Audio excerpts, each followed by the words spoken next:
হযরত আবু বকর রাদিয়াল্লাহু তাআলা আনহু অত্যন্ত কোমল স্বভাবের মানুষ ছিলেন।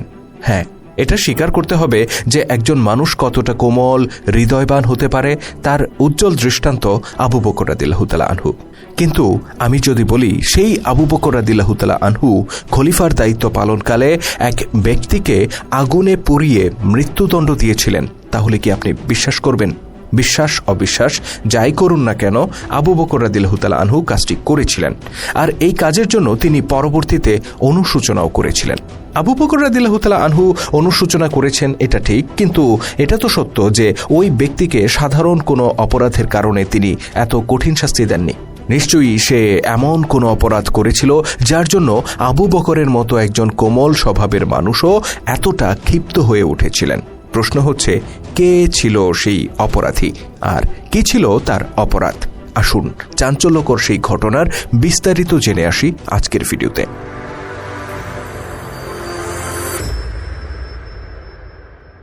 এটা যে সময়কার কথা, তখন আবু বকর রাদিয়াল্লাহু তাআলা আনহু সবেমাত্র খলিফা হিসেবে দায়িত্ব গ্রহণ করেছেন। আর আমরা সবাই জানি ওই সময়টাতে আবু বকর রাদিয়াল্লাহু তাআলা আনহুকে কতটা ঝড় তুফান পাড়ি দিতে হয়েছিল। চারিদিকে তখন বিদ্রোহীদের ফিতনা, দিকে দিকে জ্বলছে বিদ্রোহের আগুন। কেউ বলছে আবু বকরকে মানি না, কেউ বলছে কুরাইশদের নেতৃত্ব মানি না, কেউ বলছে যাকাত দেব না, আবার কেউ বলছে ইসলামই মানি না। এদিকে আবার মাথাচাড়া দিয়ে উঠেছে কয়েকজন ভণ্ড নবী। তারা নিজেরাই নিজেদেরকে নবী দাবি করেছে আর মদিনার বিরুদ্ধে যুদ্ধ ঘোষণা করেছে। বুঝতেই পারছেন আবু বকরকে তখন কতটা বেসামাল পরিস্থিতিতে পড়তে হয়েছিল। এই যখন অবস্থা, ঠিক তখন মদিনায় একদিন একটা ঘটনা ঘটে। ইয়াস ইবনে আব্দ ইয়ালিল নামে এক ব্যক্তি খলিফার সাথে দেখা করতে আসে। অবশ্য লোকটিকে সবাই আল ফাজা নামে ডাকত। সে ছিল বিদ্রোহী অধ্যুষিত এলাকার একটি গোত্রের গোত্রপ্রধান। খলিফার সাথে সাক্ষাৎ করে আল ফাজা বলে, আমি একজন মুসলিম, আর মুসলিম হিসেবে ইসলামের এই ক্রান্তি লগ্নে আমি ভূমিকা রাখতে চাই। খলিফা তো বেশ খুশি হলেন।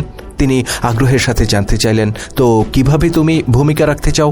লোকটি বলল, আমি অবিশ্বাসীদের বিরুদ্ধে যুদ্ধ করতে চাই, আপনি আমাকে অস্ত্র দিয়ে সহযোগিতা করুন। লোকটি জানায় তার গোত্রের লোকেরাও বিদ্রোহীদের বিরুদ্ধে যুদ্ধ করার জন্য প্রস্তুত।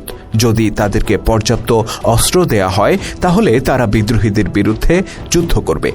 আবু বকর রাদিয়াল্লাহু তাআলা আনহু এই আল ফাজা লোকটিকে খুব একটা চিনতেন না, তথাপি তিনি তার মধ্যে জেহাদের যে তামান্না দেখলেন তাতে বেশ খুশি হলেন। অতঃপর তিনি তাকে অস্ত্র দিয়ে সজ্জিত করলেন, আর তার গোত্রের অন্যান্য লোকদের জন্য তিনি রাষ্ট্রীয় অস্ত্রাগার থেকে অস্ত্র বের করে ওটের পিঠে বোঝাই করে দিলেন। তিনি তার জন্য দোয়া করলেন এবং তাকে মদিনা থেকে বিদায় দিলেন। একজন মানুষ তার গোত্রের লোকদেরকে নিয়ে আল্লাহর দ্বীনের জন্য যুদ্ধ করতে চায়, তার ব্যাপারে বিন্দু মাত্র সংশয় প্রকাশ করলেন না সরল প্রাণ আবু বকর রাদিয়াল্লাহু তাআলা আনহু। এই ঘটনার কিছুদিন পরে খলিফার কাছে একটা চাঞ্চল্যকর সংবাদ আসে। তিনি জানতে পারেন মক্কা ও মদিনার পূর্ব দিকে একদল ডাকাতের আবির্ভাব ঘটেছে। তারা পথচারীদের উপর যখন তখন আক্রমণ করছে। তারা বাণিজ্য কাফেলাগুলোর মালামাল লুট করে নিয়ে যাচ্ছে, এমনকি বাধা দিতে গেলে তারা মানুষকে হত্যা পর্যন্ত করছে।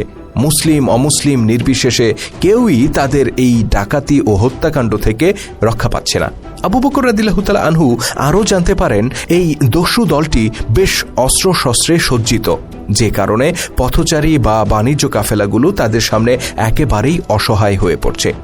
হযরত আবু বকর রাদিয়াল্লাহু তাআলা আনহু এই সংবাদে বেশ বিচলিত হন। জাহিলি যুগে আরবরা ছিল দস্যু প্রকৃতির। এরকম ডাকাতি তখন তাদের কাছে ছিল নিত্যদিনের ঘটনা। কিন্তু আরবে যখন ইসলাম প্রতিষ্ঠা হলো, তারপর থেকে এই ধরনের সংকট আর কখনো দেখা যায়নি, যে কারণে এই খবরটি আবু বকরের জন্য বেশ বিস্ময়কর ছিল। খলিফার জন্য অবশ্য তার চেয়েও বড় বিস্ময় অপেক্ষা করছিল। তিনি যখন খবর নিতে বললেন কারা এই দস্যু দল, তখন জানা গেল এই দলের সর্দার সেই আল ফাজা, যাকে আবু বকর রাদিয়াল্লাহু তাআলা আনহু নিজে অস্ত্র দিয়ে সজ্জিত করেছিলেন। আর তার দস্যু দলের সদস্যরাও আর কেউ নয়, বরং তারই গোত্রের লোকজন, যাদের জন্য আবু বকর ওট বোঝাই করে অস্ত্র পাঠিয়েছিলেন। সরল বিশ্বাসে যে ব্যক্তিকে তিনি এত এত অস্ত্র দিয়েছিলেন, সেই ব্যক্তি এত বড় বিশ্বাসঘাতক হতে পারে, এটা আবু বকর রাদিয়াল্লাহু তাআলা আনহুর কাছে ছিল রীতিমতো অবিশ্বাস্য ঘটনা। তাও আবার আল্লাহর পথে যুদ্ধ করার কথা বলে অস্ত্র আত্মসাৎ। আবু বকরের মাথায় যেন খুন চড়ে গেল। তিনি তখনই আল ফাজা ও তার লোকদেরকে ধরে আনার নির্দেশ দিলেন। আবু বকর রাদিয়াল্লাহু তাআলা আনহুর নির্দেশে মুসলিমদের একদল সশস্ত্র সৈনিক দস্যু দলটিকে আটক করে মদিনায় নিয়ে আসে। জিজ্ঞাসাবাদে তারা নিজেদের অপরাধ স্বীকার করে। তখন খলিফা তাদের সবাইকে কম বেশি শাস্তি দেন। আর নাটের গুরু যে আল ফাজা তাকে তিনি মৃত্যুদণ্ডের নির্দেশ দেন। শুধু তাই নয়, তিনি বলেন, এই বিশ্বাসঘাতককে আগুনে পুড়িয়ে হত্যা করো, যেন ভবিষ্যতে আর কেউ ইসলামের খেদমতের কথা বলে এমন প্রতারণা করার দুঃসাহস না দেখায়। খলিফার নির্দেশে আল ফাজাকে অগ্নিকুণ্ডে নিক্ষেপ করা হয়। আল ফাজা যে মাত্রার অপরাধ করেছিল, সেই বিবেচনায় তাকে যে শাস্তি দেয়া হয়েছিল তা যথার্থ ছিল। কিন্তু পরবর্তীতে দেখা গেল আবু বকর রাদিয়াল্লাহু তাআলা আনহু নিজেই এই ঘটনার জন্য দুঃখ প্রকাশ করেন। মৃত্যুর আগে তিনি যখন শয্যাশায়ী ছিলেন, তখন খলিফা হিসেবে দায়িত্ব পালনকালে 3টি কাজের জন্য তিনি আফসোস করেছিলেন। তার একটি ছিল আল ফাজাকে অগ্নিকুণ্ডে নিক্ষেপ করা। তিনি তখন বলেছিলেন, হয়তো তাকে অন্য কোনোভাবেও শাস্তি দেয়া যেত। তবে আল ফাজা ছাড়াও আরও বেশ কিছু মানুষকে আগুনে পুড়িয়েছিলেন আবু বকর রাদিয়াল্লাহু তাআলা আনহু। তাৎপর্যপূর্ণ বিষয় হচ্ছে, আল ফাজার ব্যাপারে তিনি অনুশোচনা করলেও এদের ব্যাপারে কোনো অনুশোচনা করেননি। কারা ছিল এরা? আবু বকর যখন খলিফা হিসেবে দায়িত্ব গ্রহণ করেন, তখন আরবের যেসব অঞ্চলে বিদ্রোহ দেখা দেয়, সেই সব অঞ্চলে অনেক মানুষ ছিল যারা ইসলামের প্রতি তাদের বিশ্বাস অটুট রেখেছিল। বিদ্রোহীদের কেউ কেউ তখন ওই মুসলিমদেরকে ইসলাম ত্যাগ করে তাদের দলে যোগ দিতে বলে, কিন্তু মুসলিমরা ঈমান থেকে সরে আসতে অস্বীকৃতি জানায়।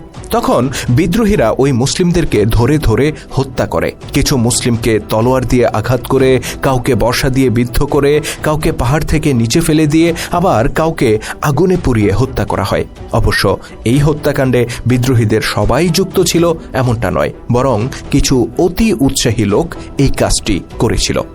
এই বিদ্রোহীদেরকে দমন করার জন্য আবু বকর রাদিয়াল্লাহু তাআলা আনহু খালিদ বিন ওয়ালিদের নেতৃত্বে একটি শক্তিশালী সেনাবাহিনী পাঠিয়ে দেন। খালিদের প্রতি খলিফার নির্দেশ ছিল, বিদ্রোহীদের মধ্যে যদি কেউ ক্ষমা চেয়ে ইসলামে প্রত্যাবর্তন করতে চায়, তাহলে তুমি তাদেরকে ক্ষমা করে দেবে, কিন্তু যারা মুসলিমদেরকে হত্যা করেছে তাদেরকে তুমি কোনোভাবেই ক্ষমা করবে না। তারা যেভাবে মুসলিমদেরকে হত্যা করেছিল, তুমিও ঠিক সেইভাবে তাদেরকে হত্যা করবে। এমনকি যারা মুসলিমদেরকে আগুনে পুড়িয়ে হত্যা করেছে, তুমিও তাদেরকে আগুনে নিক্ষেপ করবে। অতঃপর খালিদ রাদিয়াল্লাহু তাআলা আনহু যখন বিদ্রোহী গোষ্ঠীগুলোকে পরাজিত করেন, তখন খলিফার নির্দেশ অনুযায়ী কিছু ব্যক্তিকে তিনি অগ্নিকুণ্ডে নিক্ষেপ করেন। এই খবরটি যখন মদিনায় ওমর রাদিয়াল্লাহু তাআলা আনহুর কাছে গেল, তখন তিনি খালিদ রাদিয়াল্লাহু তাআলা আনহুর ব্যাপারে ক্ষোভ প্রকাশ করে খলিফাকে বললেন, সে মানুষকে আগুনে পুড়িয়ে হত্যা করে, তার পায়ে শিকল পরিয়ে তাকে মদিনায় ফিরিয়ে আনা উচিত।